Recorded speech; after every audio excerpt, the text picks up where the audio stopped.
A Nigerian man called a Brazilian banker.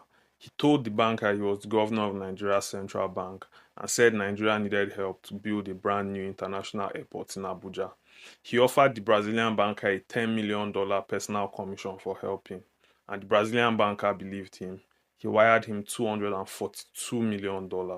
His name is Emmanuel Nwude, and he wasn't just some random fraudster off the street. He was a director at Union Bank of Nigeria, one of Nigeria's oldest and most respectable banks.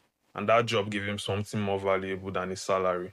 It gave him access to classified banking documents, government contracts, and the insider language of high finance.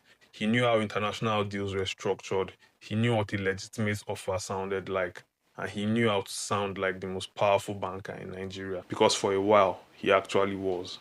In 1995, Nwude and his crew sent a fax to Nelson Sakaguchi, a director at Brazil's Banco Noroeste in Sao Paulo. The fax came from someone claiming to be a senior official at Nigeria's Ministry of Aviation. It said that Nigeria was looking for investors to build a new airport in Abuja, the country's new capital, and Sakaguchi was interested. He was invited to a meeting in London to meet with top Nigerian officials. And in that meeting, Emmanuel Nwude walked in, impersonating Paul Oguma, actual sitting governor of Nigeria's central bank. He wasn't impersonating a low level official, he was impersonating the sitting governor of the Central Bank of Nigeria. He had forged documents, government letterheads, and official seals, and he spoke the language of power and finance because he had actually lived in it.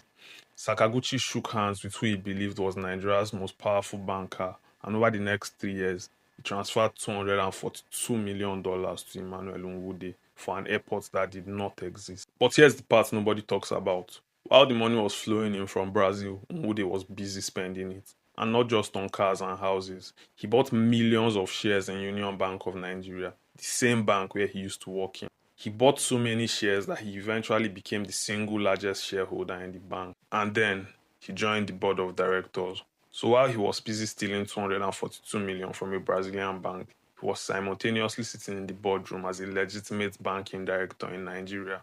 And if anyone asked how he got so wealthy, his answer was simple. He was the single largest shareholder in one of Nigeria's oldest financial institutions. The man used the stolen money to buy himself the perfect alibi. The scam didn't collapse because police caught him or because someone tipped off the authorities. It collapsed because a Spanish bank wanted to buy Banco Noroeste.